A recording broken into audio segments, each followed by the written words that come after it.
So, TaoTronics got in touch recently to send over their active noise cancelling SoundSurge 55 headphones.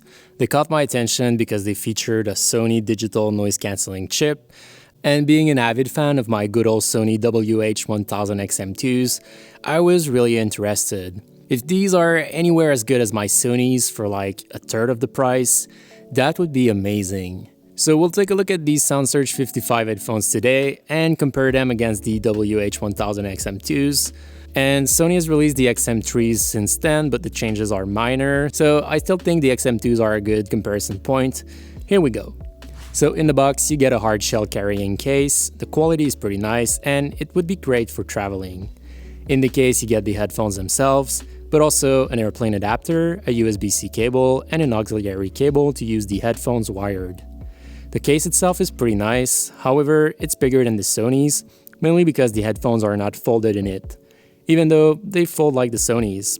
I'm wondering why they didn't go with a similar design, as the SoundSurge 55 actually fit in the Sony case. So looking at the headphones, they're mostly plastic, but the matte finish feels nice and reflects an overall great quality.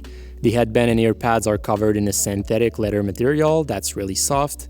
They're pretty squishy too and comfortable. However, the earpads opening would have to be a bit larger to properly fit my ears, while the Sony are perfect on that regard.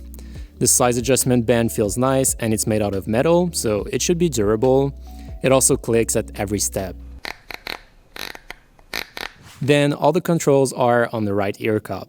So you get a power button, a noise cancelling control button, and volume buttons, but also a USB Type-C port for charging and a 3.5mm port to use the headphones wired.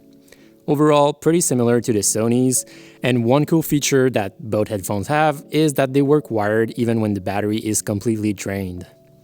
My Sonys don't have that Type-C port, but that's because they're the older model. The newer XM3s have a Type-C port as well. Holding the power button for 5 seconds enters pairing mode, and you can pair with multiple devices as long as already paired devices aren't connected when you do so. That way, depending on which source plays, it'll switch automatically between these sources. Holding the power button for 3 seconds powers on and off the headphones, and then the noise cancellation button alternates between the different noise cancelling modes, and there are 3 of them: ambient sound, travel mode, and office mode. And holding down that button lets you turn on or off ANC completely. And then the volume buttons can control the volume, obviously, but also they can change tracks by holding them down for 1 second. In comparison, the Sonys offer volume and media controls with a touch surface on the right ear cup. So in terms of fit, they're quite comfortable overall. Like I said, the ear cups don't fit as well as my Sonys.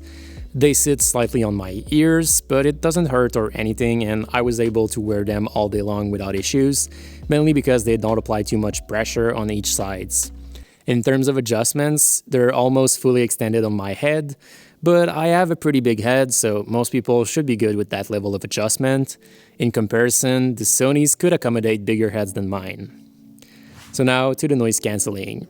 The ambient sound mode uses what the mics are picking up and feeds it inside the cups. It works fairly well as there is no noticeable delay and would feel a bit like open back headphones sound like. I would say the equivalent mode on the Sony headphones is probably not as good as this. Then the travel mode would likely optimize for constant rumbling sounds, while I guess the office mode would be better suited for erratic noises, although I didn't notice that big of a difference between those two modes. The Sonys only have a single ANC mode in comparison. The Sony's noise cancellation is much better though. It all starts with the construction, as even when the headphones are off, the Sonys isolate better. One main difference is that the Sonys have this protrusion in the speaker mesh to create a better physical seal with the ears, while the SoundSurge 55 don't have that. And then with the ANC on, most low frequency sounds are cancelled by the Sonys, and even random sounds are much more reduced. The SoundSurge 55 do a better job than passive headphones, but it's not as noticeable overall as the Sonys. The Sonys really feel like the environment around me is being sucked away, while the SoundSurge 55 feel more like a better passive isolation. In terms of sound quality, this is where the big price difference between the two pairs starts to make more sense. The SoundSurge 55 don't sound bad. I'd say for a $110 pair of wireless headphones, that's likely what I would expect.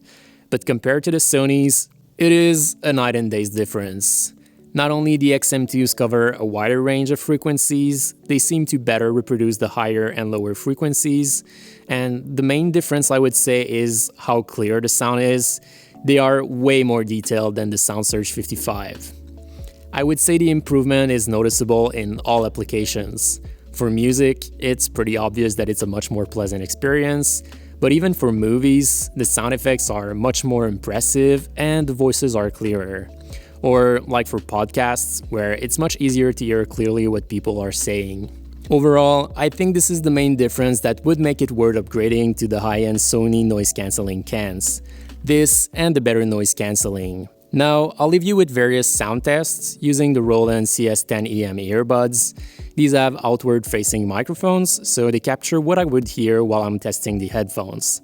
I recommend you wear headphones too to get a better feel, and keep in mind that the differences you'll hear would be more obvious in real life.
This is the Rational Reminder Podcast, a weekly reality check on sensible investing and financial decision-making for Canadians. We're hosted by me, Benjamin Felix, and this is the Rational Reminder Podcast, a weekly reality check on sensible investing and financial decision-making for Canadians. We're hosted by me, Benjamin Felix, and Cameron Passmore.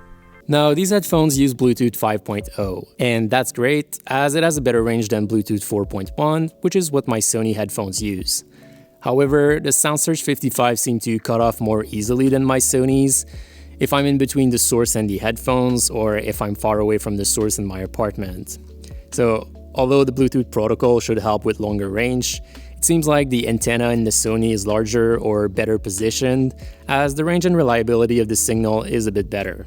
As for latency, the SoundSurge 55s are really good. In fact, they are better than my Sony XM2s, where the latency is a bit noticeable when watching content. For music, it doesn't really matter, but for videos, or even worse, for games, that would be an important feature. I would bet that the Sony XM3s are better on that part though. In terms of battery life, I was able to get around 20 hours with noise cancelling on, which is very similar to what I get with my Sonys. So that's pretty good on that part. One great feature of these headphones is that they support pairing to multiple devices at once. As long as you pause the source before switching to the next device, it works fairly well. And not having to disconnect and reconnect to switch devices is really nice. The Sony XM2s and 3s don't support that, and that's probably their biggest con. And finally, the mic quality is very average, although the Sony headphones aren't much better. So this is a mic test for the SoundSurge 55, recording over Bluetooth directly on my phone. So in conclusion, I think these headphones are really great for the price. They have most of the features that high-end noise-canceling headphones have. They look great, and the build quality is pretty good overall. The hinges feel solid, and the parts that are prone to breaking are metal. They're also pretty comfortable, even for long listening sessions. And finally, they charge over USB Type-C, always a nice thing. The downsides are really the sound quality and the performance of the active noise cancelling, where both are nowhere near the Sony's quality, especially the sound quality. I believe that's the biggest difference, as most of the other features are comparable and sometimes even better.